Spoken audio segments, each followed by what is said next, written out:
ഈശോ ഈശോയ്ക്ക് പ്രിയപ്പെട്ട സഹോദരങ്ങളെ,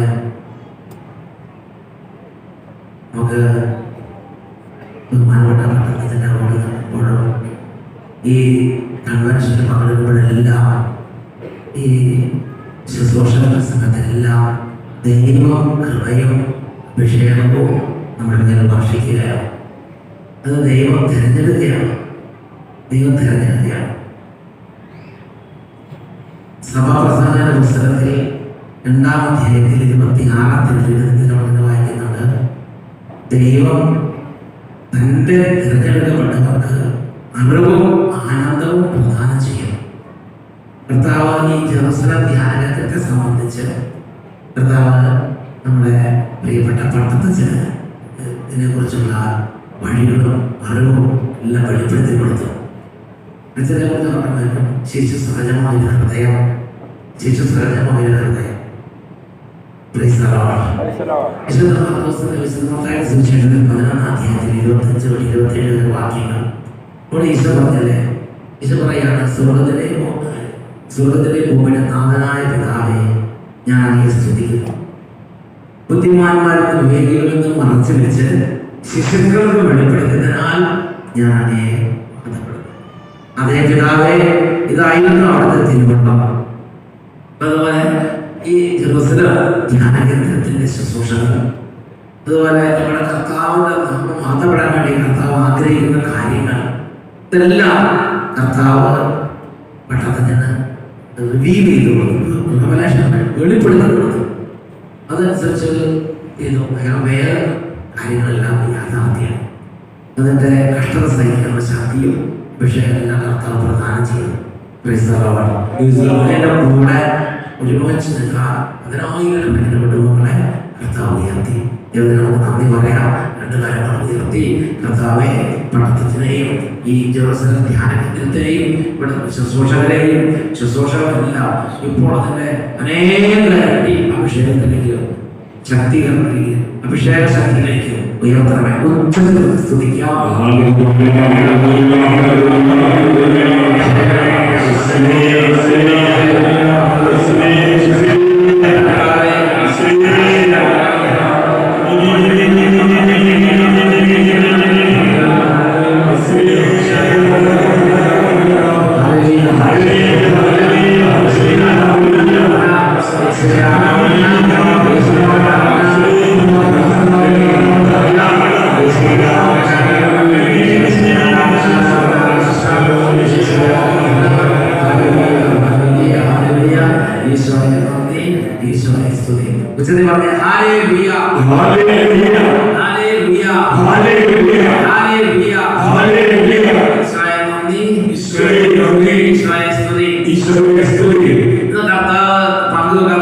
അടിസ്ഥാന വചനം ദൈവത്തെ കുറിച്ചുള്ള അജ്ഞത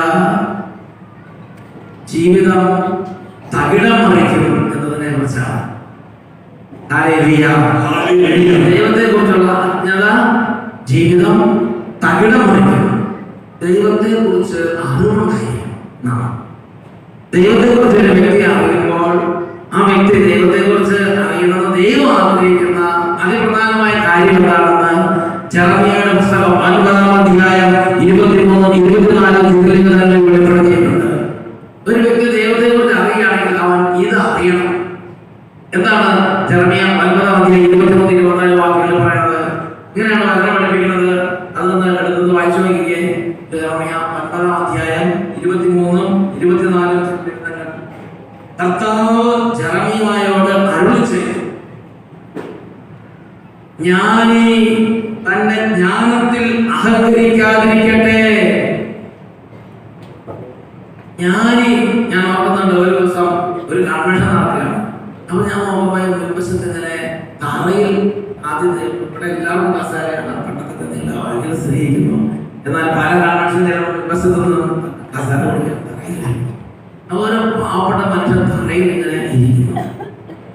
പക്ഷെ ഞാൻ പ്രസാദം വിചാരിച്ചു വല്ല കാരണമല്ലായിരിക്കും. നോക്കുമ്പോൾ 2 PhD ഉള്ള വലിയൊരു പ്രൊഫസറാണ്. വൈകുന്നേരം പ്രാർത്ഥിക്കാൻ വന്ന അദ്ദേഹം പ്രാർത്ഥിക്കാൻ എനിക്ക് 2 PhD എനിക്ക് പ്രൊഫസർ. അപ്പൊ അദ്ദേഹത്തോട് ഞാൻ ചോദിച്ചു, അല്ല കസാലിക്കൂടാ? അപ്പൊ അദ്ദേഹം പറയാനില്ല, എനിക്കത് ഞാൻ ഇതിലും താന്നിരിക്കാൻ കടപ്പെട്ടിരിക്കുക. കാരണം ദൈവത്തിന്റെ കരുണയുടെ മുമ്പിൽ ഞാൻ ഒന്നുമല്ല. ദൈവത്തിന്റെ കരുണയാണ് ഇതുവരെ എത്തിച്ചത്. അദ്ദേഹം പറയണം,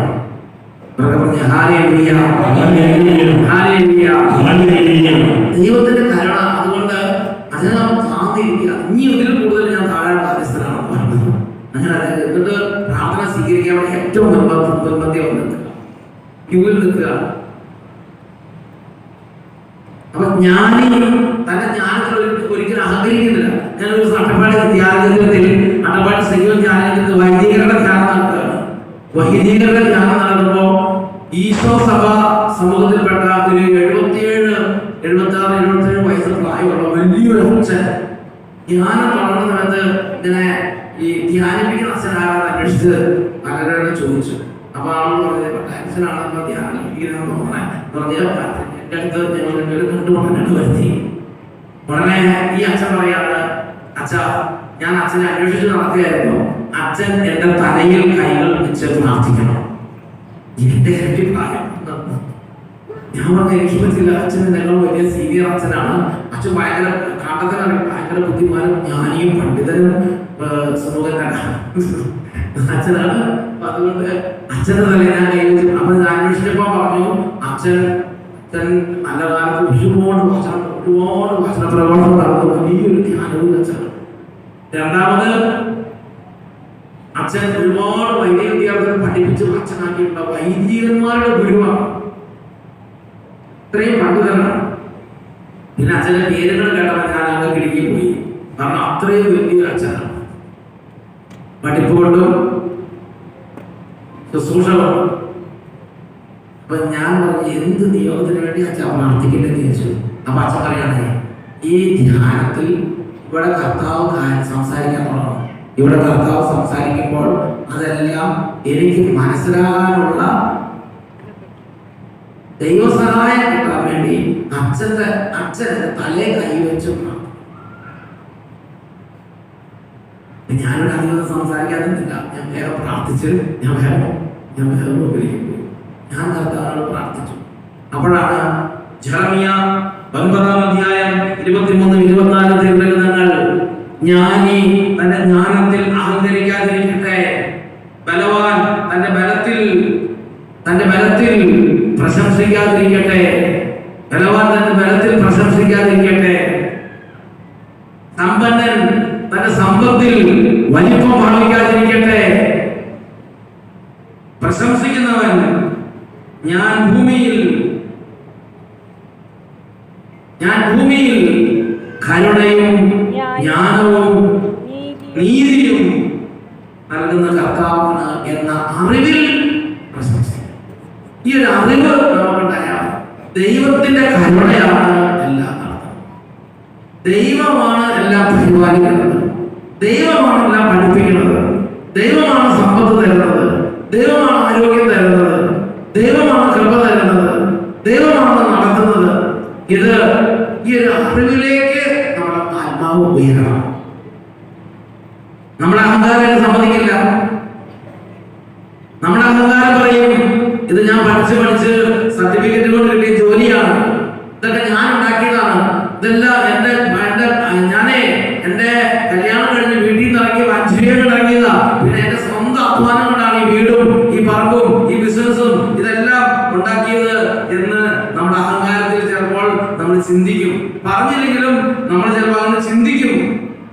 അങ്ങനെ ചിന്തിച്ചാൽ അതിന്റെ പേരാണ് അഹങ്കാരി. അങ്ങനെ ചിന്തിക്കുകയാണെങ്കിൽ അതിന്റെ പേരാണ് അഹന്ത. മനുഷ്യന്റെ അഹന്ത തല താഴ്ത്താൻ ദൈവം വരുത്തും. കർത്താവ് എസെക്കിയേൽ പ്രവചനത്തിൽ 29-ാം അധ്യായത്തിൽ 9-10 തിരുവചനങ്ങളിൽ ഇങ്ങനെ വെളിപ്പെടുത്തുകയാണ്. എസെക്കിയേൽ 29-ാം അധ്യായം 9-10 തിരുവചനങ്ങൾ. ബൈബിൾ ഉണ്ടെങ്കിൽ നിങ്ങൾ ബൈബിൾ തുറന്ന് ബൈബിൾ എടുക്കുക. ഇപ്പൊ നിങ്ങൾ വന്നപ്പോ തന്നെ നിങ്ങൾ വിചാരിച്ചേ, നിങ്ങൾ ആ വീട്ടിൽ ആ രൂപത്തിൽ മുട്ടുപൊത്തി ദൈവമേ അവിടെ പ്രഘോഷിക്കപ്പെടുന്ന വചനം മനസ്സിലാക്കാൻ ദൈവസഹായം എനിക്ക് വേണം എന്ന് പ്രാർത്ഥിക്കാൻ തോന്നുന്നില്ലല്ലോ. അല്ല എന്ന് ഞാൻ പറയുന്നില്ല, നിങ്ങൾ ഇരിപ്പ് കണ്ടാൽ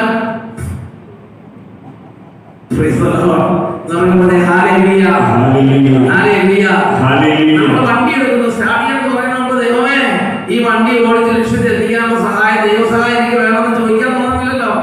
എല്ലാവരും ഒന്നല്ല പറയണത്, നമ്മുടെ സ്വഭാവം അത് ചിന്തിക്കുക. ഇപ്പൊ ഞാൻ ഈ ബൈബിൾ തുറക്കുമ്പോ അല്ലെങ്കിൽ സ്റ്റേജിലേക്ക് വരുമ്പോ ഇവിടെ പറയാനുള്ള കാര്യങ്ങൾ പറഞ്ഞു തീർത്ത് ഇവിടേക്ക് തിരിച്ചു വരാനുള്ള സഹായം തരണം ദൈവത്തോട് അപേക്ഷിക്കണം.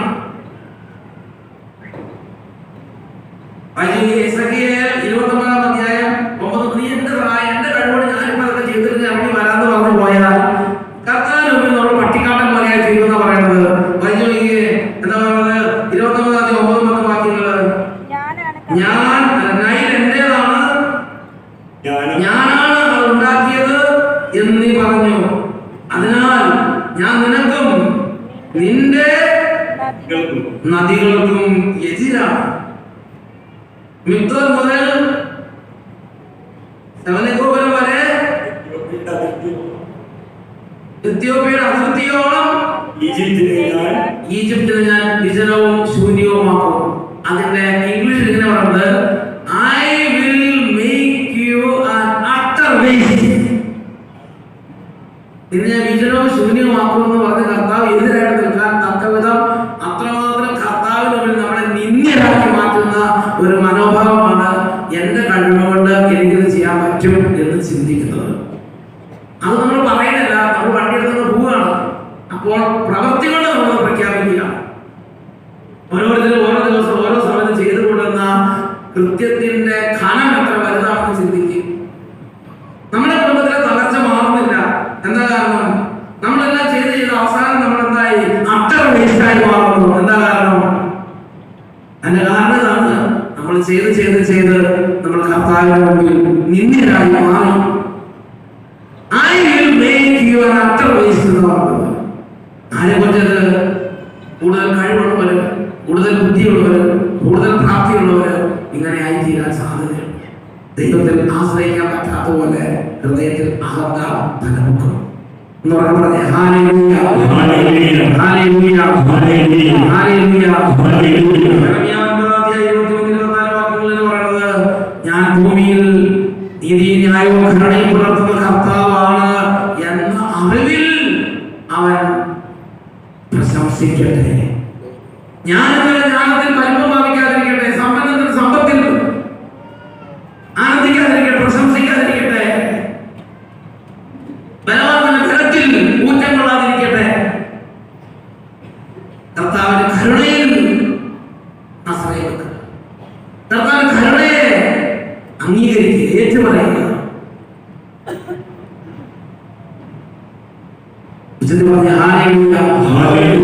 അനേക വർഷം 70 വയസ്സ് വരെ ധ്യാനം നടത്തിയ ആ വലിയ പണ്ഡിതനായ അച്ഛൻ ഒരു അട്ടപ്പാടിയിലെ ധ്യാനം എന്ന് പറഞ്ഞാൽ തീരെ സിമ്പിൾ. അപ്പോൾ ആ ധ്യാനത്തിൽ വരുമ്പോൾ അച്ഛൻ പറയാണ്, ഈ ധ്യാനത്തിൽ ദൈവം പറയേണ്ട കാര്യം മനസ്സിലാക്കാൻ പ്രകാശകരം പറയാൻ അച്ഛൻ എനിക്ക് വേണ്ടി പ്രയർ ചെയ്യണം, ബ്ലെസ്സിങ് മേടിക്കുക. എനിക്ക് ദൈവസഹായം വേണം, അല്ലാതെ എന്റെ സ്വന്തം കഴിവുകൊണ്ട് എനിക്കത് മനസ്സിലാക്കില്ല. പറഞ്ഞ hallelujah hallelujah hallelujah hallelujah hallelujah hallelujah. പ്രിയപ്പെട്ട സഹോദരങ്ങളെ, ദൈവത്തെ കുറിച്ചുള്ള അജ്ഞത ജീവിതം തകിടമറിക്കും. ദൈവത്തെ കുറിച്ചുള്ള അജ്ഞത ജീവിതം തകിടമറിക്കും. നെബൂഖദ്നേസർ രാജാവ് തന്റെ മട്ടുപ്പാൽ ഉലാത്തിക്കൊണ്ട് അദ്ദേഹത്തെ ഹൃദയത്തിൽ ചിന്തിച്ചോളൂ, എന്റെ കഴിവുകൊണ്ട് മഹത്തായ ബാബിലോൺ ഞാൻ പടുത്തുയർത്തി. ചിന്തിച്ചു തീർന്നില്ല, അതിനുള്ള ദൈവത്തിന് അരുൾപ്പാടുണ്ടായി. എന്താ അരുൾപ്പാടുണ്ടായത്? നീ ഇതെല്ലാം തകർന്നതായിരിക്കണം, നീ ഒന്നുമല്ലാതെ. നെബൂഖദ്നേസർ രാജാവിന്റെ ജീവിതത്തിന്റെ തകർച്ചയെ കുറിച്ച് ദാനിയേൽ പ്രവചനം നമ്മൾ വായിക്കുന്നുണ്ട്. ദൈവത്തെ കുറിച്ചുള്ള അജ്ഞത നമ്മുടെ ജീവിതത്തിൽ തകിടം മറിക്കും.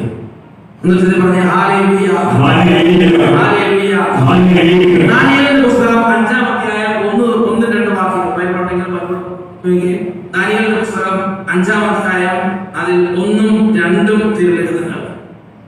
ബൽശസ്സർ രാജാവ് തന്റെ പ്രമുഖന്മാരിൽ 1000 പേർക്ക് ഒരു വിരുന്ന് നൽകുകയും അവരോടൊപ്പം വീഞ്ഞു കുടിക്കുകയും ചെയ്തു.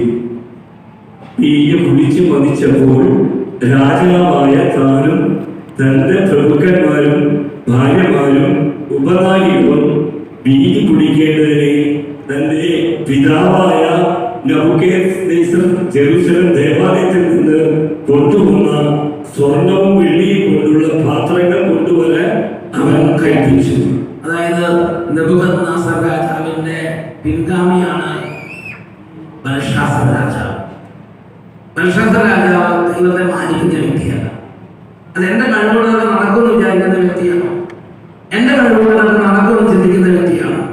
അദ്ദേഹം തന്റെ പ്രമുഖന്മാരുടെല്ലാം വീഞ്ഞെല്ലാം കൊടുത്ത് ഒരു മത്ത് പിടിച്ച സമയത്ത് അദ്ദേഹത്തിന്റെ അഹങ്കാരത്തിൽ അദ്ദേഹം പറഞ്ഞു, തന്റെ പിതാവായ നെബൂഖദ്നേസർ രാജാവ് ജെറുസലേം കീഴടക്കി ജെറുസലേമിൽ നിന്ന് കൊണ്ടുവന്നിരിക്കുന്ന പാത്രങ്ങളും എല്ലാം കൊണ്ടുവരിക, ഞങ്ങൾ അതിനകത്ത് പാനീയം കുടിക്കട്ടെ. അങ്ങനെ ദേവാലയത്തിലെ പാത്രങ്ങൾ യുദ്ധസമയത്ത് അത് അവതരിച്ച് കൊണ്ടുവന്നിരുന്ന പാത്രങ്ങൾ കൊട്ടാരത്തിൽ നിന്ന് എടുത്തുകൊണ്ട് വരാൻ ബൽശസ്സർ രാജാവ് കൽപ്പിച്ചു. അങ്ങനെ അവർ വന്നു, ആ പാത്രം എല്ലാം കൊണ്ടുവന്നു. ആ പാത്രം കൊണ്ടുവന്ന് ആ പാത്രത്തിൽ ഇവരെല്ലാം ഇത് പാനീയം അവരുടെ വീഞ്ഞൊക്കെ കുടിക്കാൻ തുടങ്ങി. അങ്ങനെ വീഞ്ഞ് കുടിച്ച് മകനെ ഇരിക്കുന്ന സമയത്ത് ആ പാത്രത്തിലെ വീഞ്ഞ് തീരുന്നതിന് മുമ്പ് തന്നെ ഒരു വലിയ കരം അവിടെ പ്രത്യക്ഷപ്പെട്ട് ഭിത്തിയിൽ ഇങ്ങനെ എഴുതാൻ തുടങ്ങി. അതാണ് ദാനിയേൽ പുസ്തകം 5-ാം അധ്യായം 18 തൊട്ട് 22 വരെ വാക്യങ്ങൾ. ആ കരം എങ്ങനെ എഴുതുന്നത്? മെനെ മെനെ തെകേൽ ഭാസി. ഇത് ഒരു കരം വന്ന് അവിടെ എഴുതി. ഉടനെ ഇതിന്റെ അർത്ഥം ഇത് കണ്ട ഉടനെ ഈ ബൽശസ്സർ രാജാവ് വിവരണനായി. അദ്ദേഹത്തിന് മുഖം വിവരണമായി. അദ്ദേഹത്തിന് ഒന്നും മനസ്സിലാകുന്നില്ല. അദ്ദേഹം അസ്വസ്ഥനായി. അദ്ദേഹം ഇത് വിശദീകരിക്കാൻ ഒരു ജ്ഞാനിയെ അന്വേഷിച്ചു. അങ്ങനെ ദാനിയേൽ വന്ന് ആ എഴുത്ത് വിശദീകരിച്ചു കൊടുക്കുന്ന ഭാഗമാണ് ദാനിയേലിന്റെ പുസ്തകം 5-ാം അധ്യായം 18 തൊട്ട് 22 വരെയുള്ള വാക്യങ്ങൾ. അവിടെ എന്താണ് വായിക്കുന്നത്? രാജാവേ, അത്യുന്നതനായ ദൈവം നിന്റെ പിതാവായ നെബൂഖദ്നേസറിന് രാജ്യത്വവും മഹത്വവും പ്രതാപവും ആധിപത്യവും നൽകി. അവിടുന്ന് അവൻ കൊടുത്ത മഹത്വം നിമിത്തം എല്ലാ ജനതകളും ജനപദങ്ങളും ഭാഷക്കാരും അവന്റെ മുന്നിൽ ഭയപ്പെട്ട് നിറച്ചു. അവൻ ഇഷ്ടാനുസരണം കൊല്ലുകയോ ജീവിക്കാൻ അനുവദിക്കുകയോ ഉയർത്തുകയോ താഴ്ത്തുകയോ ചെയ്തു. എന്നാൽ അവൻ അഹങ്കരിക്കുകയും ഹൃദയം കഠിനമാക്കുകയും ഗർവോടെ പ്രാർത്ഥിക്കുകയും ചെയ്തപ്പോൾ രാജസിംഹാസനത്തിൽ നിന്ന് അവൻ ബഹിഷ്കൃതനായി. അവനെ മഹത്വം നഷ്ടപ്പെട്ടു. അവൻ മനുഷ്യരുടെ ഇടയിൽ നിന്ന് ഓടിക്കപ്പെട്ടു. അവന്റെ മനസ്സ് മൃഗതുല്യമായി. അവന്റെ വാസം കാട്ടുകഴുതകളോട് ഒത്തായി. അവൻ കാളയെ പോലെ പുല്ലുന്നു. ആകാശത്തിലെ മഞ്ഞുകൊണ്ട് അവന്റെ ദേഹം നനഞ്ഞു. അത്യുന്നതനായ ദൈവമാണ് മനുഷ്യരുടെ രാജ്യം ഭരിക്കുന്നതെന്നും അവിടുന്ന് ഇച്ഛിക്കുന്നവരെയാണ് അധികാരം ഏൽപ്പിക്കുന്നതെന്നും മനസ്സിലാക്കുന്നത് വരെ അവൻ ഇങ്ങനെ കഴിഞ്ഞു. നെബൂഖദ്നേസർ രാജാവിന്റെ ജീവിതത്തിലെ സംഭവം നേരത്തെ സൂചിപ്പിച്ചത് ദാനിയേൽ അത് വിശദീകരിച്ചു കൊടുക്കുകയാണ്. തുടർന്ന് ദാനിയേലിന്റെ പുസ്തകം 5-ാം അധ്യായം 27-28 വാക്യങ്ങളിൽ ദാനിയേൽ ഈ എഴുത്തിന്റെ അർത്ഥം വിശദീകരിച്ചു കൊടുക്കുന്നത്. ഈ എഴുത്തിന്റെ അർത്ഥം ദാനിയേൽ വിശദീകരിക്കുന്നത് എങ്ങനെയാണ്? 24-ാമത്തെ വാക്യം തൊട്ട് ഇങ്ങനെയാണ് വായിക്കുന്നത്. അതുകൊണ്ട് അവിടുത്തെ സന്നിധിയിൽ നിന്ന് അയക്കപ്പെട്ട ഒരു കരം ഇത് എഴുതിയിരിക്കുന്നു. ആ ലിഖിതം ഇതാണ്: മെനെ മെനെ തെകേൽ ഭാസി. ഇതാണ് അതിന്റെ അർത്ഥം. മെനെ, ദൈവം നിന്റെ രാജ്യത്തിന്റെ നാളുകൾ എണ്ണുകയും അതിന്റെ അവസാനം കുറിക്കുകയും ചെയ്തിരിക്കുന്നു. തെകേൽ, നിന്നെ തുലാസിൽ തൂക്കി കുറവുള്ളവനായി കണ്ടിരിക്കുന്നു. പെരസ്, നിന്റെ രാജ്യം വിഭജിച്ച് മേദിയക്കാർക്കും പേർഷ്യക്കാർക്കും നൽകിയിരിക്കുന്നു. എന്റെ പ്രിയപ്പെട്ട സഹോദരങ്ങളെ, അഹങ്കാരത്തിന്റെയും ദാർഷ്ട്യത്തിന്റെയും വഴികൾ അറ്റത്തെത്തുകയില്ല. അതിന് മുമ്പ് തകർച്ച വന്ന് നിബന്ധിക്കും. പറഞ്ഞ hallelujah hallelujah hallelujah hallelujah hallelujah hallelujah hallelujah hallelujah. നിന്റെ ജീവനും നിന്റെ ജീവിതവും നിനക്ക് നൽകിയ നിന്റെ ദൈവത്തിന്റെ കരുണയെ നീ അറിയുന്നില്ല. നിന്റെ ദൈവത്തിന്റെ കരുണയാണ് നിന്നെ അനുഗ്രഹിച്ച് ഉയർത്തിയത് എന്ന് നീ അറിയുന്നില്ല എന്നാണ് പറയുന്നത്. നിന്റെ ദൈവത്തിന്റെ കരുണയെ നീ അറിയാതെ നീ അഹങ്കാരപൂർവ്വം സംസാരിക്കുന്നു.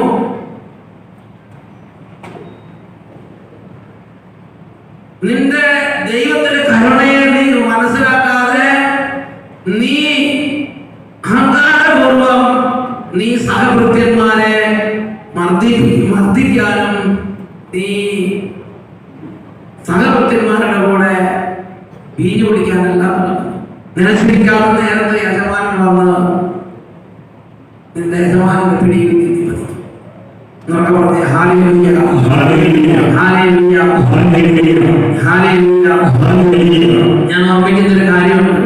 ഒരു ദിവസം ഒറ്റപ്പാലിൽ ഒരു ധ്യാനം നടന്നുകൊണ്ടിരിക്കുമ്പോൾ ആ ധ്യാനം നടന്നുകൊണ്ടിരിക്കുന്ന സമയത്ത് ആ മനുഷ്യൻ എന്നോട് പറഞ്ഞു, എൻ്റെ അച്ഛ, എൻ്റെ മൂന്ന്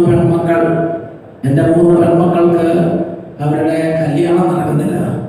36 വയസ്സും അല്ലെങ്കിൽ 33 വയസ്സും 36 വയസ്സും 39 വയസ്സൊക്കെ ആയി 3 പെൺമക്കളുടെ കല്യാണം നടക്കണില്ല. അപ്പോൾ ഈ മനുഷ്യത്തിൽ വിഷമിച്ച് പ്രാർത്ഥനയിൽ കൂടുതൽ എളുപ്പപ്പെട്ട് പ്രാർത്ഥന കൊടുക്കണം. അപ്പോൾ പ്രാർത്ഥിച്ചു കഴിഞ്ഞപ്പോൾ എന്തോ ഒരു കുഴപ്പം തോന്നി. ഞാൻ പറഞ്ഞു, എന്തെങ്കിലും കാരണം ഇതിന്റെ പുറകിലുണ്ടായിരിക്കും. അപ്പൊ അദ്ദേഹത്തിന്റെ ഭാര്യ പറഞ്ഞു, അച്ഛോ കാരണമുണ്ട് അച്ഛോ. ഇവിടെ കേരളത്തിൽ ഒരു ഗ്രാമപ്രദേശത്താണ് രണ്ടുപേരും വളർന്നത്. കല്യാണം കഴിഞ്ഞ് നന്നായി പഠിക്കാൻ ബുദ്ധി കൊടുത്തു, നന്നായി പഠിച്ചു, നല്ല ജോലി കിട്ടി. ചെറുപ്പത്തിൽ തന്നെ ഗൾഫ് രാജ്യങ്ങളിൽ പോയി നല്ല ഉയർന്ന ശമ്പളത്തോടെ ജോലിയിൽ പ്രവേശിക്കാൻ ആഗ്രഹം കിട്ടി.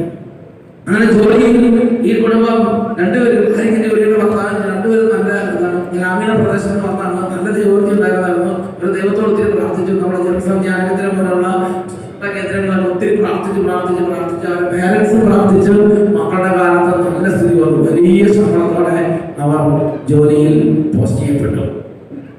കുറെ നാള് അവർ ദേവാലയത്തിലൊക്കെ പോകുമായിരുന്നു, സന്ധ്യാപ്രാർത്ഥനയൊക്കെ ചെയ്യുമായിരുന്നു, ദൈവത്തിന്റെ കരുണയെ അംഗീകരിച്ച് ജീവിക്കുമായിരുന്നു. എന്നാൽ അത് കുറെ ശമ്പളമൊക്കെ വന്ന് വീടായി, വണ്ടിയായി, പോസ്റ്റ് സ്ഥിരമായി എല്ലാം കഴിഞ്ഞപ്പോ പതുക്കെ പ്രാർത്ഥന കുറഞ്ഞു, ദൈവോച്ചാരം കുറഞ്ഞു, പള്ളി പോകാതെയായി. പിന്നെ കുറച്ചുകൂടെ കഴിഞ്ഞപ്പോ വൈകുന്നേരം ജോലി കഴിഞ്ഞ് വരുമ്പോൾ ഭർത്താവ് ഒരു കുപ്പി വീട്ടിലേക്ക് കൊണ്ടുവരാൻ തുടങ്ങി. ഈ സന്ധ്യാപ്രാർത്ഥന സമയത്ത് 6 മണി 7 മണി സമയമാകുമ്പോൾ അവിടെ മദ്യപാനമായി, ഭാര്യ കരച്ചിൽ ബഹളമായി. ഭാര്യ പറഞ്ഞു, എന്റെ ചേട്ടൻ എന്നെയും കാണിക്കുന്നത്, നമ്മൾ വന്ന വഴികൾ നമ്മൾ മറക്കരുത്, തല മറന്ന് എണ്ണ തേക്കരുത്, നമ്മൾ വന്ന വഴികൾ നമ്മൾ മറക്കണം. നമ്മൾ പാവപ്പെട്ട കുടുംബത്തിലായിരുന്നു, നന്നായി പഠിക്കാൻ ദൈവം കൃപ തന്നു, ഗ്രാമത്തിലും ദൈവം നമ്മുടെ പട്ടണത്തിലെത്തിച്ചു, ഈ രാജ്യത്തെത്തിച്ചു, നല്ല ജോലി നൽകി, നല്ല ശമ്പളം നൽകി. അതിന് നമ്മൾ ദൈവത്തെ സ്തുതിച്ച് ദൈവത്തോട് പ്രാർത്ഥിച്ച് സന്ധ്യാപ്രാർത്ഥനയൊക്കെ ചെയ്യുന്നതിന് പകരം ഈ 6 മണി 7 മണി സമയത്ത് വീട്ടിൽ നിന്ന് കുടിക്കുകയാണ് ചെയ്യുന്നത്. ദൈവത്തിന്റെ എന്നെ ചെയ്തെന്ന് ചോദിച്ചു. അപ്പോൾ ഭർത്താവ് പറഞ്ഞു, നിനക്കെന്തറിയാം, എന്റെ കമ്പനിയിൽ ഒരുപാട് സ്ട്രെസ് ഉണ്ട്, ഞാൻ ഒരുപാട് വലിയ കമ്പനി CEO ആണ്, ജനറൽ മാനേജർ, ഏറ്റവും ടോപ്പ് പൊസിഷനിലാണ്, വലിയ ശമ്പളമുണ്ട്, സ്ട്രെസ്സാണ്. അതുകൊണ്ട് വൈകുന്നേരം ആയാൽ ഇത്തിരി വീട്ടി വിടാൻ സ്ട്രെസ് പോകും, അതുകൊണ്ട് ആ കുപ്പി മേടിച്ചുകൊണ്ട് വരാൻ പറഞ്ഞു. അങ്ങനെ ഈ ഭാര്യ പറഞ്ഞ കേൾക്കാതെയായി. കുറച്ച് കഴിഞ്ഞപ്പോ ഇയാൾ ഒറ്റയ്ക്കുള്ള കുടി മാറ്റി കൂട്ടുകാരെ കൂട്ടിക്കൊടുത്ത് കുടിക്കാൻ തുടങ്ങി. അങ്ങനെ കൂട്ടിക്കൊടുത്ത് കുടിക്കുന്ന സമയത്ത് ഈ ഭാര്യ പിന്നെ പറയും, ചേട്ടാ ഇതൊന്നും ചെയ്യാൻ പാടില്ലാത്ത കാര്യങ്ങളാണ്, എന്താണ് വേണ്ടി നടക്കുന്നത്, ഇപ്പൊ മറ്റു കൂട്ടുകാരുടെ കൂടി കുടിമേളമായത് ഇതൊരു വാറ് പോലെ ആയാലോ എന്ന് പറഞ്ഞ് ഇങ്ങനെ ഭാര്യ സങ്കടത്തോടെ പറയും. അപ്പൊ ഭാര്യനെ അവഗണിക്കും.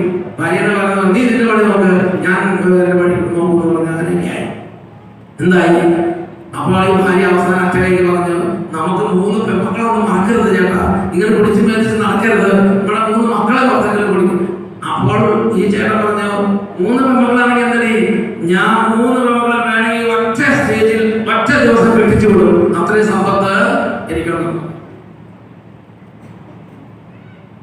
അതായത് ഇദ്ദേഹം ഈ പെൺമക്കൾക്ക് വേണ്ടി ലോക്കറിൽ സ്വർണം മരിച്ചു വെച്ചിട്ടുണ്ട്. ഒരാൾക്ക് വേണ്ടി 100 പവൻ, മറ്റേ വേണ്ടി ഒരുപാട് സ്വർണം 3 പെൺമക്കൾക്ക് വേണ്ടി ഓൾറെഡി മേടിച്ചു വെച്ചിട്ടുണ്ട്. അതിന്റെ അഹങ്കാരത്തിൽ ഞാൻ പറയണേ, ഞാൻ എനിക്ക് ചോദിക്കോ, ഞാൻ എപ്പോഴും പ്രാർത്ഥിച്ചിരിക്കാൻ ഞാൻ അങ്ങനെ ഒരു ഭക്തൻ കണ്ട ഞാൻ ഒരു ആളെന്ന് വിചാരിച്ചാൽ മതി. എല്ലാം മറന്ന് അന്ന വഴി വന്നു, നടന്ന വഴി വന്നു, എല്ലാം മറന്നു. എന്റെ പ്രിയപ്പെട്ട സഹോദരങ്ങളെ, എന്തായാലും കമ്പനി ഒരു തിരിമറിയുണ്ടായി.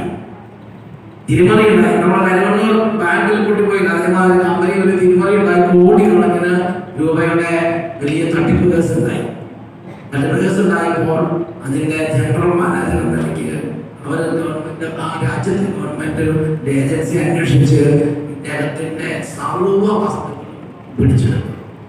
ഇദ്ദേഹത്തെ അവിടെ ഡീപ്പോർട്ട് ചെയ്തു.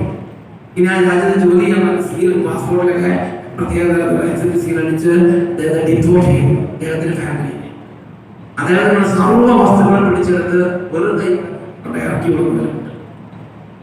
ഇപ്പൊ മക്കൾക്ക് 33, 36, 39 വയസ്സായി. ഇവർക്ക് ഒരു വാടക വീട്ടിൽ വാടക കൊടുക്കുമ്പോൾ നിവൃത്തിയില്ലാതെ കേരളത്തിലേക്ക് വന്നു. ഒരുപാട് പേര് സ്ഥിതി ജീവിച്ചിട്ട് ബന്ധുമിത്രാദികൾ എഴുന്നേക്കാൻ പറ്റാത്തതുകൊണ്ട് അജ്ഞാതമായ ഒരു സ്ഥലത്ത് വാസാനം വെച്ചു. ഇന്ന് നിവൃത്തിയില്ല, അന്നൊന്ന് കഴിച്ചു പോകാൻ നിവൃത്തിയില്ല. അങ്ങനെ താഴ്ന്നിരിക്കുമ്പോഴാണ് പിന്നെ ഒരു ധ്യാനം കൂടിയിട്ട് പിന്നെ എന്തെങ്കിലും ചെയ്യാന്ന് വിചാരിച്ച് ഫാമിലി ധ്യാനത്തിന് വന്നത്. എന്റെ പ്രിയപ്പെട്ട സഹോദരങ്ങളെ, ദൈവത്തിന്റെ കരുണ മറന്ന് അഹങ്കാരപൂർവം സംസാരിച്ചു. പ്രഭാഷകന്റെ പുസ്തകത്തിൽ 32-ാമത്തെ അധ്യായത്തിൽ, പ്രഭാഷകന്റെ പുസ്തകം 32-ാമത്തെ അധ്യായം, അവിടെ ദൈവത്തിന്റെ വചനത്തിൽ ദൈവം വളരെ വ്യക്തമായി ദൈവങ്ങളെ പഠിപ്പിക്കുന്ന ഒരു ഉത്ബോധനമുണ്ട്. പ്രഭാഷകന്റെ പുസ്തകം 32-ാമത്തെ അധ്യായം അവിടെ എങ്ങനെയാണ് പറയുന്നത്? 32-ാം അധ്യായത്തില് 12-13 വാക്യങ്ങൾ. അഹങ്കാരപൂർവം സംസാരിച്ച് നീ പാപം ചെയ്യരുത്. തന്റെ ദാനങ്ങൾ കൊണ്ട് നിന്നെ സംതൃപ്തനാക്കിയ നിന്റെ സ്രഷ്ടാവിനെ ഈ കാര്യത്തിന് വേണ്ടി നീ സ്തുതിക്കുക. തന്റെ ദാനങ്ങൾ കൊണ്ട് നിന്നെ സംതൃപ്തനാക്കിയ നിന്റെ സ്രഷ്ടാവിനെ ഈ കാര്യത്തിന് വേണ്ടി നീ സ്തുതിക്കുക. ദൈവത്തിന്റെ കരുണ നീ ഓർക്കണം. ദൈവത്തിന്റെ കരുണയെ നിന്റെ ജീവിതത്തിൽ നീ അനുസ്മരിക്കണം എന്നാണ് പറയുന്നത്. അല്ലെങ്കിൽ ദൈവത്തിന് ഈ വചനം നിങ്ങളുടെ മേൽ യാഥാർത്ഥ്യമാകും. തന്റെ വാഗ്ദാനങ്ങൾ പൂർത്തിയാക്കുന്നത് പോലെ തന്നെ തന്റെ ഭീഷണികളും അവിടെ പൂർത്തിയാക്കും. എന്താ തന്റെ ഭീഷണി? നൈൽ എന്റേതാണ്, ഞാനാണ് ഉണ്ടാക്കിയത്, ഇത് എന്റേതാണ് എന്ന് നീ പറയുന്നു. എന്നാൽ ഞാൻ നിന്നെ വിജനവും ശൂന്യവുമാക്കും. I will make you an utter waste. എത്ര ഉയർന്ന സ്ഥാനത്ത് നീ നക്ഷത്രങ്ങളിടയിൽ പോയി കൂടി പറഞ്ഞാലും അവിടെ നിന്ന് നിന്നെ വലിച്ച് നിലത്ത് കൊണ്ടിടാൻ ദൈവത്തിന് ഒരു ബുദ്ധിമുട്ടുമില്ല. Hallelujah, hallelujah. അതാണ് 1 കൊരിന്ത്യർ 15-ാം അധ്യായം 34-ാമത്തെ വാക്യത്തിൽ പറയുന്നത്. ചിലർക്ക് ദൈവത്തെ പറ്റി ഒരറിവുമില്ല. നിങ്ങളെ ലജ്ജിപ്പിക്കേണ്ടതാണ് ഞാനത് പറയുന്നത്. ചിലർക്ക് ദൈവത്തെ പറ്റി ഒരറിവുമില്ല.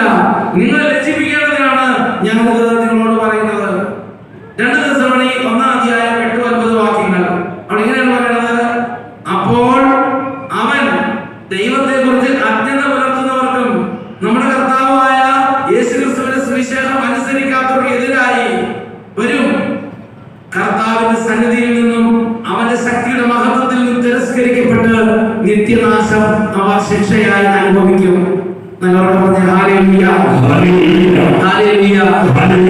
ദൈവത്തെ കുറിച്ചുള്ള അറിവിൽ ഏറ്റവും പ്രധാനപ്പെട്ട അറിവാണ് എന്റെ ദൈവത്തിന്റെ കരുണയിലാണ് ദൈവം നമ്മളെല്ലാവരും മൂന്നിക്കൊണ്ടിരിക്കുന്നത്.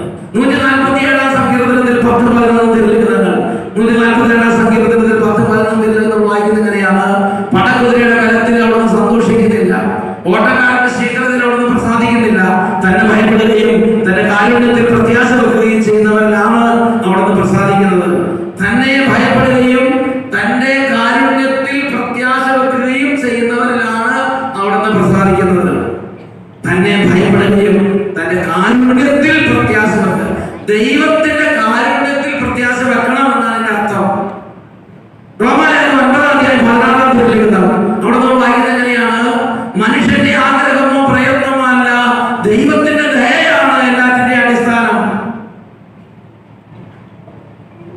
മനുഷ്യന്റെ ആഗ്രഹമോ പ്രയത്നമോ അല്ല, ദൈവത്തിന്റെ ദയയാണ് അതിന്റെ അടിസ്ഥാനം. ഹോസിയ പ്രവചനത്തിൽ 14-ാം അധ്യായത്തിൽ 8-ാമത്തെ വാക്യം എങ്ങനെയാണ് നമ്മൾ വായിക്കുന്നത്? ഞാനാണ് നിനക്ക് ഫലം തരുന്നത്. എഫ്രായിം, വിഗ്രഹങ്ങളുമായി നിനക്ക് എന്ത് ബന്ധം? നിനക്ക് ഉത്തരമറിയുന്നതും നിനക്ക് ഫലം തരുന്നതും ഞാനാണ്. നമ്മൾ കർത്താവിനോട് പ്രാർത്ഥിക്കാൻ പോവുകയാണ്. കർത്താവേ, ജീവിതത്തിൽ അവിടെ നടത്തിയ വഴികൾ നമ്മുടെ കരുണയിലാണ് അവിടെ ഇതുവരെ നടത്തിയത്. നമ്മൾ നടന്നു വന്ന വഴികളിൽ ദൈവത്തിന്റെ കരുണ അനുഭവിച്ചു. നമ്മുടെ പ്രവർത്തനങ്ങളിലും ജോലികളിലും അധ്വാനങ്ങളിലെല്ലാം ദൈവത്തിന്റെ കരുണ നമ്മളെ അനുഭവിച്ചു.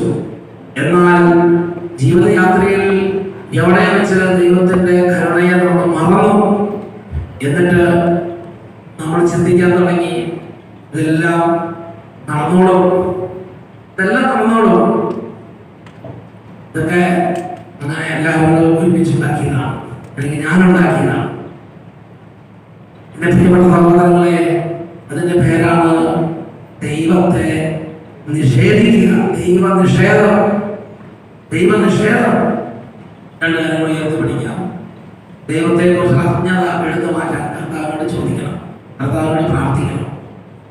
കർത്താവെ, നന്ദിയെ കുറിച്ചുള്ള അറിവുകൊണ്ട് എന്നെ നിറയ്ക്കണം. സമുദ്രം ജലങ്ങളതുപോലെ അങ്ങയെ കുറിച്ചുള്ള അറിവുകൊണ്ട് ഭൂമി നിറയണം. കർത്താവിനെ കുറിച്ച് അറിവിൽ ഒന്നാമതായി നമ്മൾ അറിയുന്നത് എല്ലാറ്റിന്റെ അടിസ്ഥാനം ദൈവത്തിന്റെ ദയയാണ്. മനുഷ്യന്റെ ആഗ്രഹമോ പ്രയത്നമോ അല്ല, ദൈവത്തിന്റെ ദയയാണ് എല്ലാറ്റിന്റെ അടിസ്ഥാനം. രണ്ട് കാര്യങ്ങൾ ഉയർത്തി, കർത്താവെ, ഇതിന്റെ ഉൾപ്പൊരുളുകൾ എന്റെ ഹൃദയത്തിലേക്ക് പറഞ്ഞു തരണമേ. ഉച്ചത്തിൽ സ്തുതിക്കാം. Hallelujah.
അസ്വസ്ഥത കാരണം രാത്രി ഉറങ്ങാൻ പോലും പറ്റാതെ ശരീരത്തിൽ മുഴുവൻ ഒരു വിങ്ങൽ അനുഭവപ്പെടുന്നോണ്ടിരിക്കുന്ന 3 വ്യക്തികൾക്ക് ശരീരത്തിലുള്ള പുകച്ചിലും ആ വീട്ടിന്റെ വിങ്ങലം മാറുന്നു, സൗഖ്യം നല്ല സ്ഥലത്ത് പറഞ്ഞേ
ഹല്ലേലൂയ.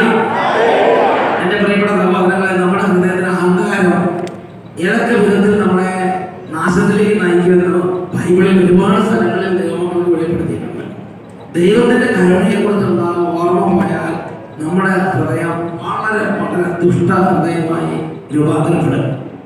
വിശുദ്ധ മത്തായിയുടെ സുവിശേഷം 25-ാമത്തെ അധ്യായം, അവിടെ താലന്തുകളുടെ ഉപമയുണ്ട്. താലന്തുകളുടെ ഉപമ ഈശോ ഒരു ഉപമ പഠിപ്പിക്കുകയാണ്. ഈശോ പഠിച്ച ഉപമയിൽ ആദ്യം പറഞ്ഞു 5 താലന്ത് ഒരാൾക്ക് കൊടുത്തു, ഒരാൾക്ക് 2 താലന്ത് കൊടുത്തു, ഒരാൾക്ക് 1 താലന്ത് കൊടുത്തു. അതിനുശേഷം യജമാനൻ തിരിച്ചു വന്നപ്പോൾ 5 താലന്ത് കിട്ടിയ ആള് പറഞ്ഞു, കർത്താവേ 5 താലന്താണ് കൊടുത്തത്, 5 കൂടി സമ്പാദിച്ചിരിക്കുന്നു എന്ന് പറഞ്ഞു. അപ്പോൾ യജമാനൻ പറഞ്ഞു, ഈശോ പറഞ്ഞു, കൊള്ളാം, ഉത്തമനും വിശ്വസനുമായ വൃത്തിയാ, പിന്നെ ഞാൻ 10 നഗരങ്ങളാണ്. ഇതാ 2 താലന്ത് കിട്ടിയെന്ന് പറഞ്ഞു, ഞാൻ 2 കൂടി സമ്പാദിച്ചിരിക്കുന്നു. അപ്പോൾ ഈശോ പറഞ്ഞു, കൊള്ളാം, ഉത്തമനും വിശ്വസനായ വൃത്തിയാ, നിന്റെ യജമാനന്റെ സന്തോഷത്തിലേക്ക് നീ പ്രവേശിക്കുക. 1 താലന്ത് കിട്ടിയ ആ മക്കളുടെ മുഷ്ടി ആ ഏടാകുളം കർത്താവിന്റെ അടുത്തേക്ക് വന്നു. അത് എന്താ പറഞ്ഞത്? ആ മത്തായിയുടെ സുവിശേഷം 25-24-29 വരെ വാക്യങ്ങൾ മൂപ്പരുടെ വിദ്യാഭ്യാസങ്ങളാണ്. മനസ്സിലേക്ക് 1 താലന്ത് കിട്ടിയ മത്തായിയുടെ സുവിശേഷം 25-24-29 വരെ സ്പെഷ്യൽ പാർട്ടാണ്. അത് എല്ലാവരും ബൈബിൾ നോക്കിയിട്ട് കൽപ്പിച്ച് വായിക്കാം. 1 താലന്ത് കിട്ടിയാൽ വന്ന് പറഞ്ഞു, യജമാനനെ, നീ വിതയ്ക്കാത്തടത്ത് നിന്ന് കൊയ്യുകയും വിതറാത്തടത്ത് നിന്ന് ശേഖരിക്കുകയും ചെയ്യുന്ന കഠിന ഹൃദയനാണെന്ന് ഞാൻ മനസ്സിലാക്കി. ദൈവത്തെ കുറിച്ച് മനസ്സിലാക്കിയതാണ്. ഇങ്ങനത്തെ മനുഷ്യർ നമ്മുടെ ഇടയിലുണ്ട്.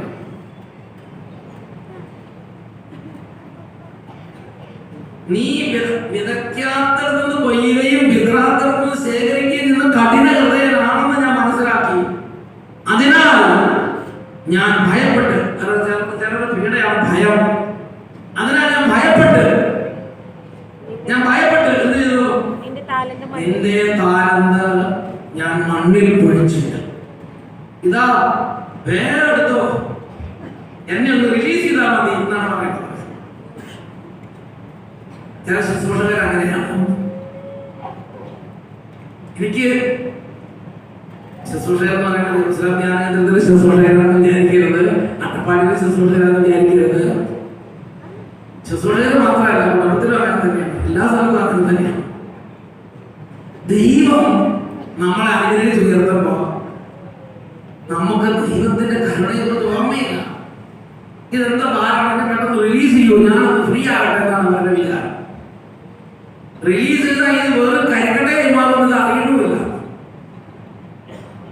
നമുക്ക് എന്നെ ഞാൻ ഈ ശുശ്രൂഷിക്കുന്ന സമയത്ത് ഞാൻ എന്തോ ആളാണെന്ന് ഭാവിച്ചിട്ട് ഞാനൊരു എന്നെ ഒന്ന് റിലീസ് ചെയ്താൽ കുറച്ച് ദിവസം സമാധാനത്തിൽ ജീവിക്കാമെന്ന് പറഞ്ഞാൽ എന്തായാലും ഞാൻ ഈ ശുശ്രൂഷയോടാണ് അല്ലെങ്കിൽ ഒരു 5 മിനിറ്റ് പ്രാർത്ഥിക്കണം എന്നുള്ള വിചാരം എനിക്ക് വരണ്ടേ. എന്നോട് കരുണയുള്ളത് എന്റെ ആഗ്രഹം നശിക്കാതിരിക്കാൻ വേണ്ടിയാണ് എനിക്ക് ഈ ശുശ്രൂഷ നമുക്ക് ബോധം എനിക്ക് വരണ്ടേ. ഞാൻ എന്തോ വലുതാണെന്ന് വിചാരിച്ചിട്ട്, ഇതെല്ലാം ഞാൻ സ്വന്തമായിട്ടെന്ന് വിചാരിച്ചിട്ട് ഞാൻ പറയുന്നത് റിലീസ് ചെയ്ത് 5 മിനിറ്റ് എനിക്ക് പ്രാർത്ഥിക്കാൻ പറ്റുമായിരുന്നു വിചാരിച്ചാൽ എന്താവും? പ്രാർത്ഥന നടക്കുന്ന മാത്രം കരിക്കട്ടെ എന്നോട് നടക്കും.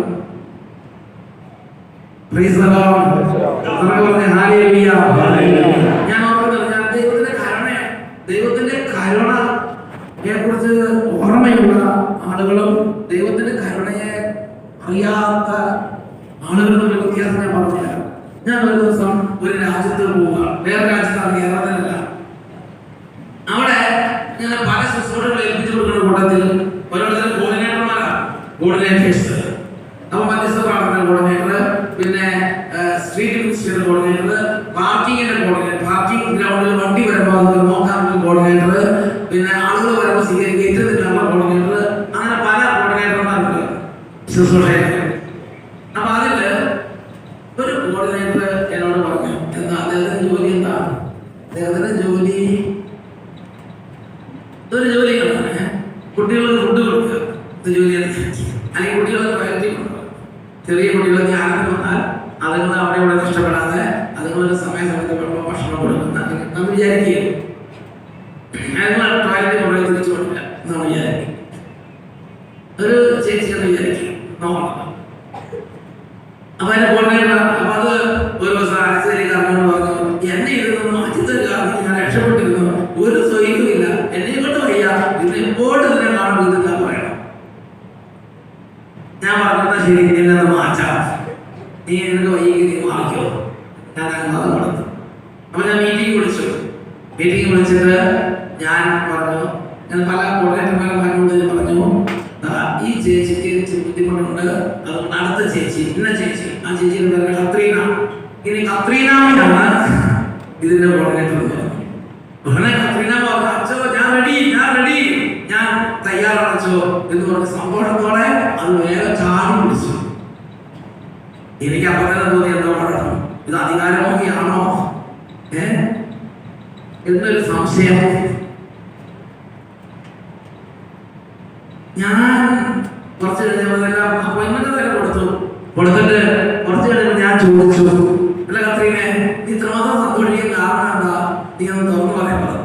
അപ്പൊ കത്രീന വന്ന് പറയാണ്, സഹോദരന്മാരെ, എനിക്കിങ്ങനെ കുട്ടികളായിട്ട് ഈ പോസ്റ്റ് ആയിരിക്കണമെന്നില്ല, ഞാൻ കൊടുത്തത് വേറെ പോസ്റ്റാണ്, ഞാൻ വെറുതെ പറഞ്ഞു, ഈ കുട്ടികളെ ടോയ്ലറ്റിൽ കൊണ്ടുപോകാനുള്ള ഈ ഒരു ശുശ്രൂഷ എനിക്ക് യാതൊരു യോഗ്യതയില്ല, എന്നാലും എന്റെ ദൈവം എനിക്ക് തന്നു, ഞാനത് സന്തോഷത്തോടെ സ്വീകരിച്ചു. എന്നിട്ട് പറയാണ്, അതിന് കാരണം ഇന്നലെ രാത്രി എനിക്ക് ഈശോയുടെ ഒരു സ്വപ്നം ഉണ്ടായിരുന്നു. ഇന്നലെ രാത്രി ഈശോ എനിക്ക് പ്രത്യക്ഷപ്പെട്ടു. ഈശോ പ്രത്യക്ഷപ്പെട്ടിട്ട് എൻ്റെ കയ്യിലേക്ക് ഒരു ഡയമണ്ട് തന്നു. ഞാൻ ആ ഡയമണ്ട് 2 കൈയിലേക്ക് സ്വീകരിച്ചു. എൻ്റെ ഈശോയെ, എനിക്ക് ഈ ഡയമണ്ടിനൊന്നും യോഗ്യതയൊന്നുമില്ല, എന്നാലും ഞാൻ ഇത് അങ്ങനെ എനിക്ക് തരുന്നതെല്ലാം ഞാൻ സ്വീകരിക്കുന്നു പറഞ്ഞ് ഈ ഡയമണ്ട് 2 കൈയിൽ നീട്ടി സ്വീകരിച്ചു. പിന്നെ എനിക്ക് അതിനെന്താന്ന് മനസ്സിലായില്ല. എന്തായാലും എനിക്കിപ്പോൾ ഒരു കാര്യം മനസ്സിലായി, ഈശോ ഇന്നലെ രാത്രി എനിക്ക് തന്ന ഡയമണ്ടാണ് ഈ കുട്ടികളെ നോക്കാനുള്ള ഈ സ്ഥാനം. എൻ്റെ ഈശോ ഞാൻ അത് എൻ്റെ ഈശോ എന്ന ഡയമണ്ടായിട്ട് സ്വീകരിച്ചു. ദൈവത്തിന്റെ കരുണയെ വിലമതിക്കുന്ന ചിലത്. എന്നാൽ മറ്റേ ചേച്ചി എന്താ പറഞ്ഞത്? മറ്റേ ചേച്ചിയുടെ പേര് എന്താ പറഞ്ഞത്? കുൽക്കർണി ചേച്ചി. ആ കുൽക്കർണി ചേച്ചി എന്താ പറഞ്ഞത്? ഓ, ഈ ഭാരം എത്രയും പെട്ടെന്ന് എടുത്തു മാറ്റ്, എന്നെ റിലീസ് ചെയ്യൂ, ഞാൻ ആശ്വസിക്കട്ടെ. ദൈവത്തിന്റെ കരുണയിൽ ദൈവം നയിച്ചു കൊടുത്ത ഒരു ശുശ്രൂഷ എന്നുള്ള ഒരു വിവരദോഷം, ഒരു വിവര ഇല്ലാതെ പോയ ഒരു വിവരദോഷി, വിവരമില്ലാതെ ആത്മാവല്ല. ഇതുപോലെയാണ് അനേക ശുശ്രൂഷകര് ദൈവം ഏൽപ്പിച്ച ഡയമണ്ടിന്റെ വേഗം മനസ്സിലാകുന്നത്. ഇതൊക്കെ ഇവിടെ നിന്ന് എല്ലാവർക്കും പെറുക്കിയെടുക്കാണ് വിചാരിക്കുന്നത്. ഒരു ലെറ്റർ എഴുതാനോ, ഒരു ഇമെയിൽ നോക്കാനോ, കുട്ടികളെ വെൽക്കം ചെയ്യാനോ, കുട്ടികളെ 1ാം ക്ലാസ്സിലെ കുട്ടികളെ നോക്കാനോ, അല്ലെങ്കിൽ എന്തെങ്കിലും ശുശ്രൂഷ, ഒരു കാറ് ക്ലീൻ ചെയ്ത് കൊടുക്കാനോ, എന്തിനായിക്കോട്ടെ, പാത്രം കഴുകാനോ, മധ്യസ്ഥ പ്രാർത്ഥിക്കാനോ, വചനം പ്രഘോഷിക്കാനോ, പാട്ട് പാടാനോ,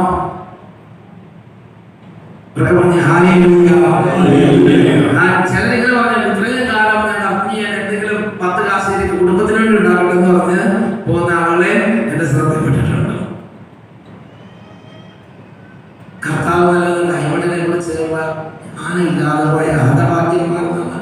അതാണ് ഈ മനുഷ്യൻ പറയുന്നത്. എന്താ കർത്താവിന്റെ കാര്യം നോക്കിക്കൊടുത്ത് എന്റെ കുടുംബം പട്ടിണിയാവും. ഇതാണ് പറയുന്നത്, നീ വിതയ്ക്കാത്തതെന്ന് കൊയ്യുന്നവനും വിതറാത്തത് ശേഖരിക്കുന്നവനും എന്റെ കൈകുഞ്ഞുങ്ങളെ കുറിച്ച് യാതൊരു ചിന്തയില്ലാത്തവനും കഠിന ഹൃദയനുമാണെന്ന് ഞാൻ അറിയുന്നു. ചിന്തിച്ചോ, നമ്മുടെ മനസ്സിലുണ്ടാകുന്ന ദൈവത്തെ കുറിച്ച് നമ്മൾ ചിന്തിക്കുമ്പോൾ ദൈവത്തിന്റെ കരുണയെ കുറിച്ച് അറിയാതെ ഇരിക്കുന്നത് വളരെ വലിയ ദുരന്തമാണ്. വലിയ വലിയ ദുരന്തം. പറഞ്ഞ അതുകൊണ്ട് നേരം പറയാണ്, നീ ദുഷ്ടഹൃദയനും നീ വിതയ്ക്കാത്തുനിന്ന് കൊയ്യുന്നവനും വിതറാത്തുനിന്ന് ശേഖരിക്കുന്നവനും ആയ കഠിന ഹൃദയനാണെന്ന് ഞാൻ മനസ്സിലാക്കുന്നു. അതിനാൽ നീ തന്ന എന്താ പിടിച്ചോ, എന്നെ റിലീസ് ചെയ്യൂ. ഉടനെ കർത്താവ് പറയാണ്, ദുഷ്ടനും മടിയനുമായ വൃത്തിയാണ്.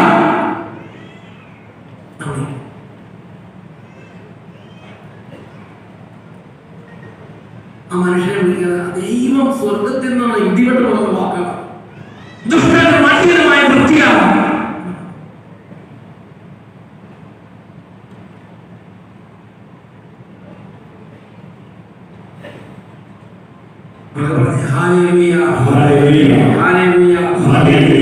അതുകൊണ്ടാണ് പറയുന്നത്, ചിലർക്ക് ദൈവത്തെ കുറിച്ച് യാതൊരു അറിവുമില്ല എന്ന് ഞാൻ നിങ്ങളോട് പറയാം.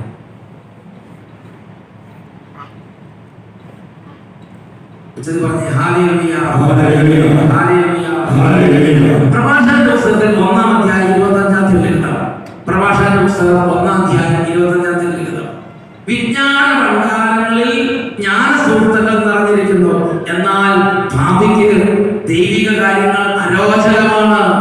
അത് എത്രയും പെട്ടെന്ന് തലയിൽ നിന്ന് ഊരി മാറ്റി വെക്കേണ്ട ഒരു ഒരു ഒരു അൺനെസസറി ബർഡൻ. ദൈവിക കാര്യങ്ങൾ, സന്ധ്യാപ്രാർത്ഥന, പള്ളിയിലെ കാര്യങ്ങൾ,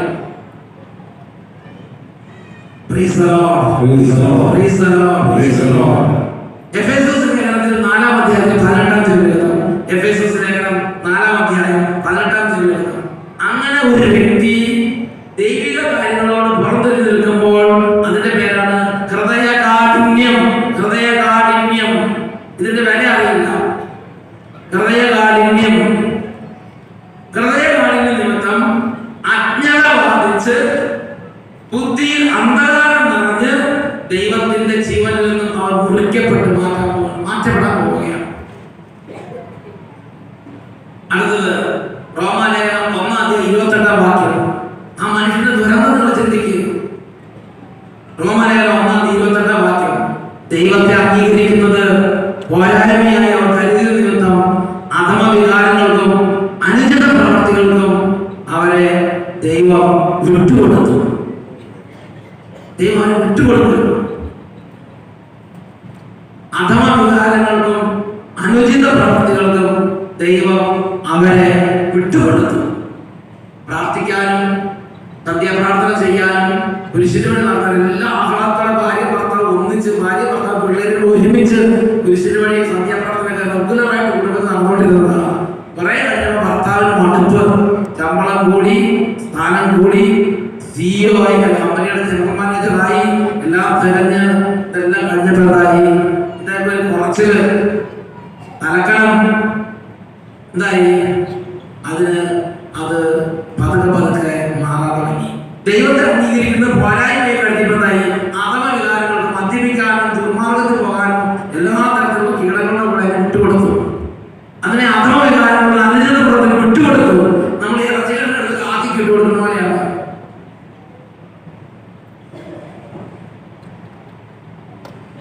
കോപത്തിന് വിട്ടുകൊടുത്തു, അനുചിത പ്രവൃത്തികൾ വിട്ടുകൊടുത്തു, അധമ വികാരങ്ങൾക്ക് വിട്ടുകൊടുത്തു, സമ്പത്തിന് വിട്ടുകൊടുത്തു. പിന്നെ സമ്പത്തിന് അടിച്ചു കൊണ്ടുപോയ ആത്മാവിനെ വ്യക്തിഗതയ്ക്ക് വിട്ടുകൊടുത്തു. പറഞ്ഞ ഹല്ലേലൂയ, ഹല്ലേലൂയ. ദൈവത്തെ അംഗീകരിക്കുന്നത് പോരായ്മയായി അവർ കരുതിയ ജീവിതം അധമ വികാരങ്ങൾക്കും അനുചിതമായ പ്രവൃത്തികൾക്കും ദൈവം അവരെ വിട്ടുകൊടുത്തു. കത്തോലിക്കാ സഭയുടെ മതബോധന ഗ്രന്ഥം 21-25 2125 പഠിപ്പിക്കുന്നത് നിരീശ്വരവാദം ദൈവത്തിന്റെ അസ്തിത്വത്തെയും സ്നേഹത്തെയും തള്ളിക്കളയുകയും നിഷേധിക്കുകയും ചെയ്യുന്നു. ദൈവത്തിനെ നിഷേധിക്കുന്നതാണ് ദൈവനിഷേധം.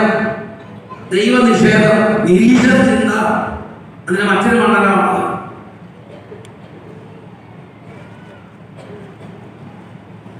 ഇത് പറഞ്ഞ ഹല്ലേലൂയ, ഹല്ലേലൂയ, ഹല്ലേലൂയ.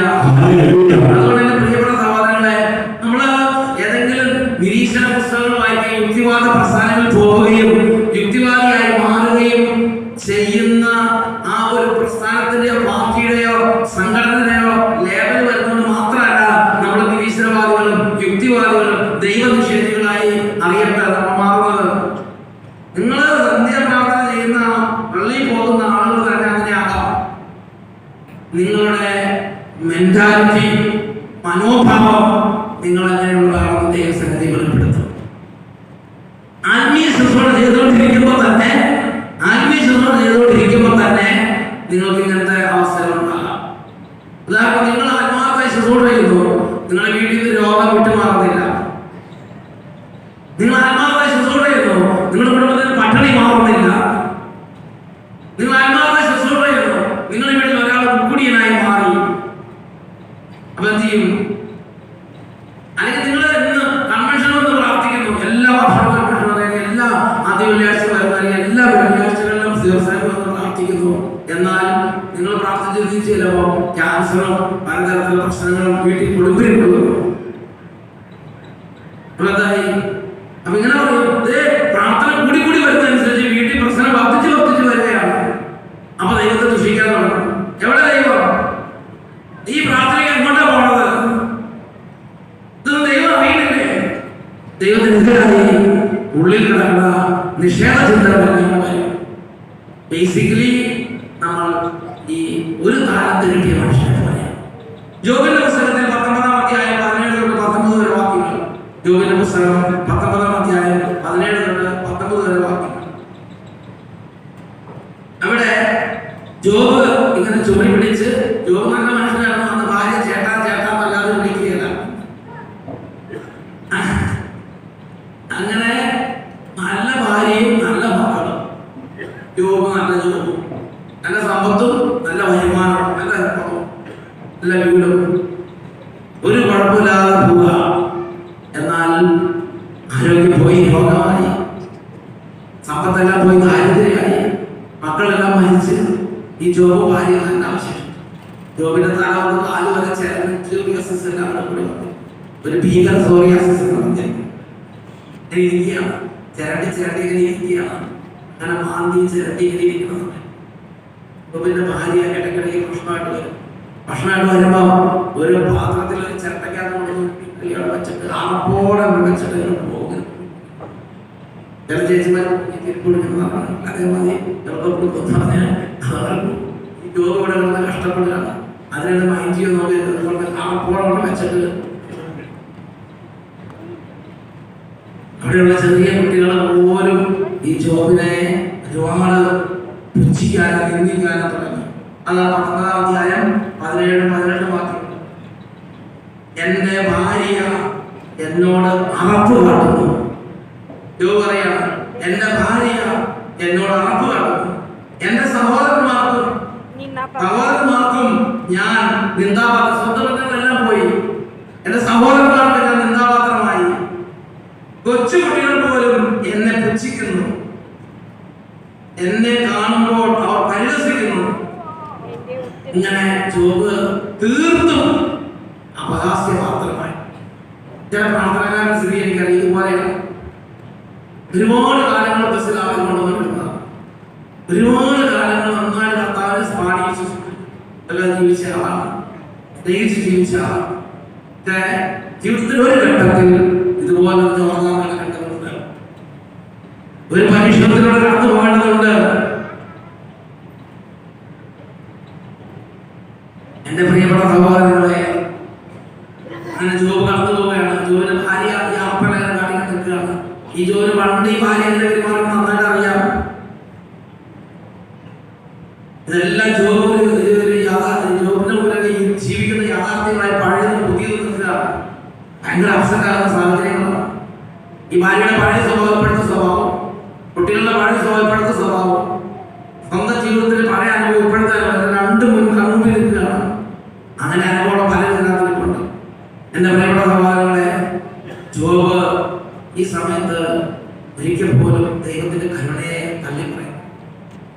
ദൈവത്തിന്റെ കരുണയെ തള്ളിപ്പറയുന്നില്ല. അതാണ് തുടർന്ന് അടുത്ത വാക്യം. 19-ാം അധ്യായത്തിൽ 23 തൊട്ട് 25 വരെ വാക്യം. ജോബ് ഇങ്ങനെ വിഷമിച്ചിരിക്കുന്ന സമയത്ത് ജോബ് നമ്മൾ പലരും പറഞ്ഞു, ദൈവം കരുണയുള്ളവനല്ല, ദൈവം ഇത്ര നീതിമാനൊന്നല്ല, ദൈവം പരിപാലിക്കുന്നവനല്ല, അങ്ങനെയാണെങ്കിൽ വരുമോ? പക്ഷെ ജോബ് പറഞ്ഞു, എന്റെ ഈ വാക്ക് ഒരു നായായ ഉപയോഗിച്ച് അല്ലെങ്കിൽ ഒരു ഉളി ഉപയോഗിച്ച് പാറയിൽ എഴുതി വെച്ചിരുന്നെങ്കിൽ, ജോബ് പറയാണ്, ഇരുമ്പ് നാരായവും ഈയവും കൊണ്ട് അവ എന്നേക്കുമായി പാറയിൽ ആലേഖനം ചെയ്തിരുന്നെങ്കിൽ എനിക്ക് ന്യായം നടത്തി തരുന്നവൻ എന്റെ കരുണയുള്ള കർത്താവ് ജീവിക്കുന്നുണ്ടെന്നും അവസാനം അവിടുന്ന് എനിക്ക് വേണ്ടി നിലകൊള്ളുമെന്നും ഞാൻ അറിയുന്നു. എന്റെ ചർമ്മം വഴിയില്ലാതായാലും എന്റെ ദൈവത്തെ ഞാൻ കാണും. അവന്റെ കരുണ എനിക്ക് ഈ ചലം ഇതെല്ലാം ഉണ്ടായിട്ടുണ്ട്. എന്റെ എല്ലാം നഷ്ടപ്പെട്ടു. പക്ഷെ ദൈവത്തിന്റെ കരുണ എന്നെ നിഷേധിക്കും. എന്റെ ദൈവം കരുണയുള്ളവനാണ്, നിഷേധിക്കുന്നതാണ്. നമ്മൾ ഒരുപാട് പേര് പ്രായോഗിക നീതിശരന്മാരെ മാറുന്നത് ഇതുപോലുള്ള കഠിനമായ ഈ ജീവിത യാഥാർത്ഥ്യങ്ങളിലൂടെ കടന്നു പോകുന്ന സമയത്താണ്. പറഞ്ഞ ഹാലേലൂയ, ഹാലേലൂയ, ഹാലേലൂയ, ഹാലേലൂയ.